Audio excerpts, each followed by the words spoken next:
So, you're curious how someone like me got so immersed into a game called Wuthering Waves. Trust me, it's a long story, but if you like long stories, then stay a while. So, I am someone who likes anime style games. I mean, I'm a VTuber, so I think that should already mean something. We'll see. Normally, I try my best not to be called a gacha gamer, but most games I have played so far have been mostly gacha games. First one to be Genshin Impact, Honkai Star Rail, and then Wuthering Waves. But that list is still compiling, so bear with me. Wuthering Waves in the very beginning wasn't a game I was excited to look into, really. I remember how it all started when I reacted to the trailers that was piquing my interest. Seems like most Wuthering Waves players really want me to play this. I then started playing Wuthering Waves a month later in when the game was already released. So that was like in June. I'm still baffled that this game is like a year old now. How I was informed of this game was from a friend of mine who is mostly a gacha gamer, and he was waiting for this game to release. I mean, I like anime games, so you have obviously know the rest of where this was going. To this day, there are a lot of players who have seen their floating opinions about gacha games to this day. Which game is better, the pros and cons, but here's my take. People judge, but enjoy what you love. I remember Wuthering Waves was called like another Genshin knockoff before it even became playable. Yeah, you'll see a bit from it. I respect the creative inspirations, and apparently this is Kuro Game's third game, with a whole lot of love and success. So sit back and relax as I explain my journey and how I got addicted to Wuthering Waves. Before I got into playing Wuthering Waves, as I mentioned, I enjoy reacting to anime games. Apparently, there were a lot of viewers who found me through watching showcases to Wuthering Waves, just so I knew a little bit more of the characters. Eventually, it didn't take long till I came to the decision to dive right in. This was also pretty good timing because this was during the time I upgraded to a new gaming computer thanks to a friend who have built it for me. Once I started playing, I decided to livestream playing it for the first time while reacting to it. And to this point in time, I actually have a playlist of all my story reactions of this game so far, so I've been here for a while. I remember one of the main reasons I chose to jump right into this game was how visual and fun the combat looked. It really reminded me of another visual action RPG game, like Devil May Cry. I thought maybe Kuro Games were probably big fans of them and maybe took inspiration from them too. This wasn't until many months later I heard that they had a PGR game that had a Devil May Cry collaboration, so I cannot really deny how my speculations couldn't be more accurate. Deciding what main character I want to play as was probably unique for my playthrough take. Because it was the very first time in an anime game I decided to choose a male character for Wuthering Waves. Normally I've always picked the girl character, but the design of male character was actually rather pleasing, and I guess you could say he was just too cool that I could not pass up really. Through live streams and gameplays, I was enjoying my time figuring out how to play Wuthering Waves till I was no longer a noob, but still, that doesn't mean I could slip into some noob moments, who knows? The beginning of the game was a bit weak with the story from what I recall. I mean, only a bit, but it was their story that kept me going and kept me wanting to learn more. So, for many who don't know, I am a story-driven type player when it comes to Wuthering Waves. Although, keep in mind, I might forget some details when it comes to lore. I am picky to game stories, so it depends if I like the story or not. This goes for a lot of MMORPG games. I can find where a story is mid or is peak. So I need to have some clever writing or some visual animations to keep me invested, because apparently it's hit or miss for me. And I mean, coming from someone who has played a lot of RPG games, I have witnessed loads of content of story. If it's either too much, I won't grasp it. And if it's, well, too little, well, I guess I'll mostly be spring running for the combat. For Wuthering Waves, when I got to play it, it just hit just the right amount. So this how is the story starts off. So my main character is basically woken up from sort of type of void area and is pretty much isekai by an unknown god. Pretty cliche, I know. It's and I think this lady will probably be important someday. She looks rather beautiful. I will let you know. She is pretty. So, as our main character has been isekai'd, which kind of feels like a simple and clean intro from Kingdom Hearts, I'm not gonna lie, that's how it feels to me right now.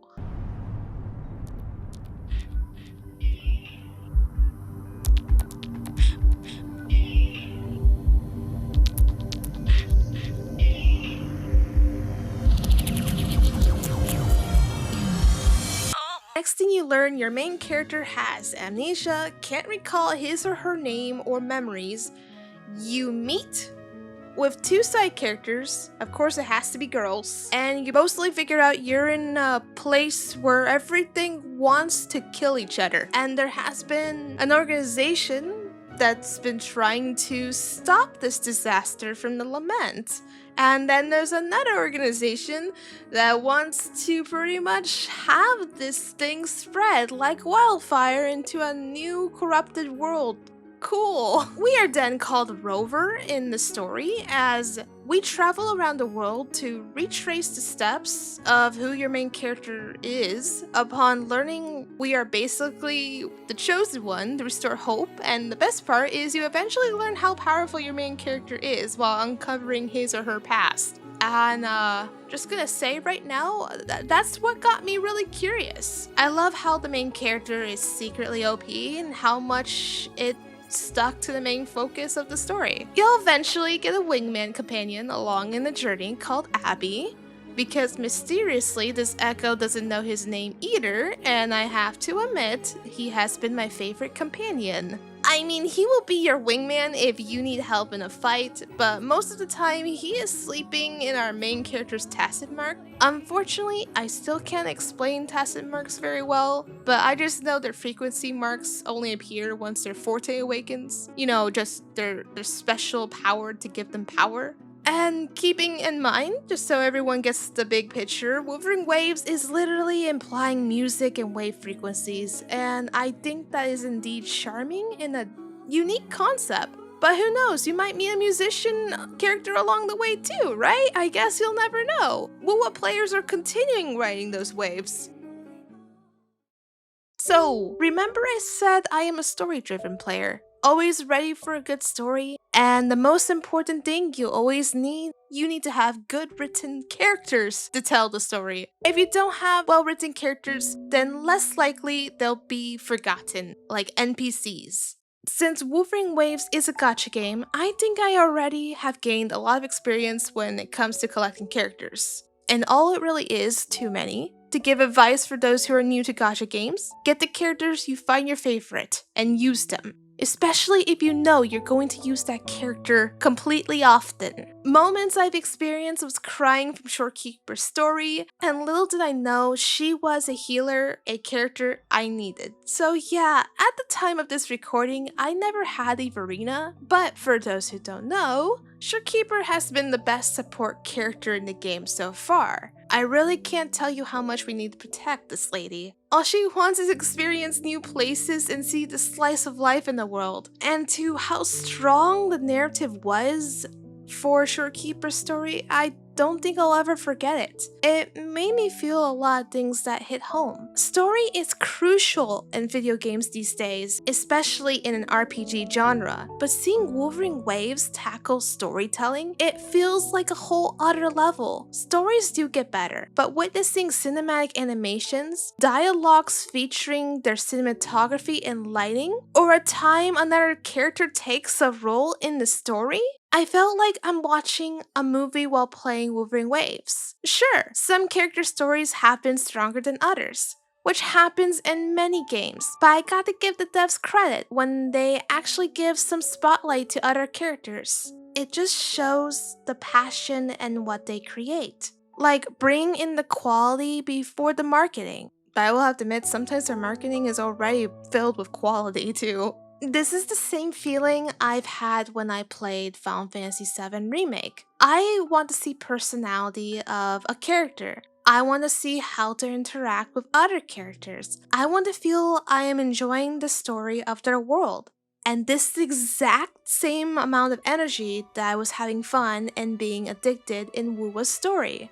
There was even a time I was so burnt out with my other go-to games that I just wanted to play Wuthering Waves. You can understand great compassionate work when you see it, and this game felt so satisfying for me. It's been a while where I didn't feel bored of a live service game, so I enjoy it all the more with it. With the characters they've designed, some could argue most of these characters are too good to pass up. But at least for my sake, I still enjoy the characters of what I have and not getting bored with their combat entirely. Each of their combat is unique, so they'll even put in some special detail of their personality in these characters while they're fighting too. So it's a nice touch, especially if you have found that favorite character you chose. Also, coming from background of playing a lot of RPGs, this is literally what I sacrificed from watching television to playing games like these.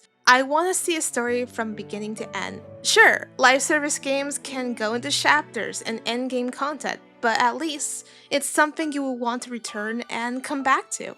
From much story I've experienced with this game, I kind of wondered who would dare press the skip button because cinematic cutscenes in Wuthering Waves has brought out of a lot of immersive gameplay and one I would recommend. Let me show you an example of a cinematic scene from a AAA game, RPG, and going back to Wuthering Waves cutscenes.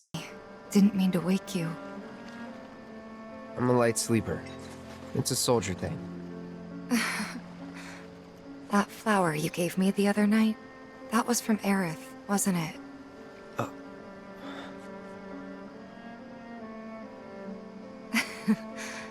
I knew there was something weird going on. You buying flowers?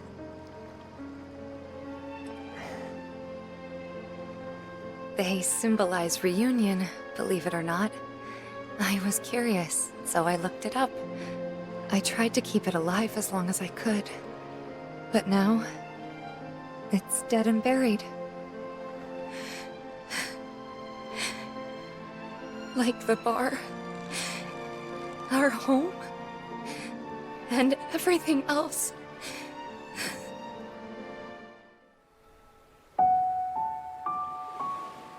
That sounds familiar. I feel like I heard it before. A long time ago, you taught me how to play it. I see. But I have no memory of it. I'll teach you. Just like you did for me before.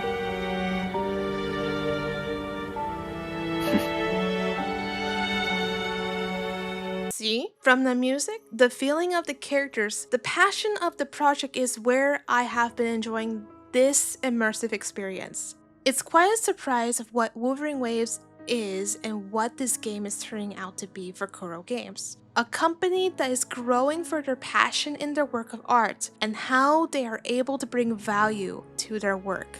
This is what led me to my fixation towards this game. Well, my fixation to this game has led me to enjoy to livestream Wuthering Waves a lot more often than usual, even singing covers of their music, because some of their tunes were just really fun to sing to. Don't call me a professional with covers, but I do take the time to hone my skills with audio editing and mixing. It wasn't until then I enjoyed discussing my thoughts on the story so far and the moments I could relate. I love reacting to new character showcases, as well as live streaming my gameplay reactions, and to their new patch broadcasts. It didn't take long to see where my channel was going from here to those who started to follow me, not because of me being a VTuber, because I had passion for loving this game. This is one way to summarize it clearly. I've been probably a big fan with Wuthering Waves. I mean, if anyone wants to know my favorite characters, Zhang Liao and Brant. And yes, I've written my own fan songs for them. And then if we're going to talk my favorite girls from the game is Cardiffy and Shorekeeper, because they are precious and I would love to be their friends. Nowadays, I may have been addicted too long with WuWa, so I probably have to step away a bit to try maybe some of the new anime game content that's coming this year. Reactions are still to come with Wuthering Waves on my channel, but only time will tell. The only thing I will say, I will forever be a Zhang Liao main while having him as 6, to say the least. He will always be my favorite. So what do you think of my story and journey of Wuthering Waves? Is there anything that you relate to when you try Wuthering Waves? Do you plan to try Wuthering Waves yourself? Let me know in the comments below, and as always, be lightful and stay delightful.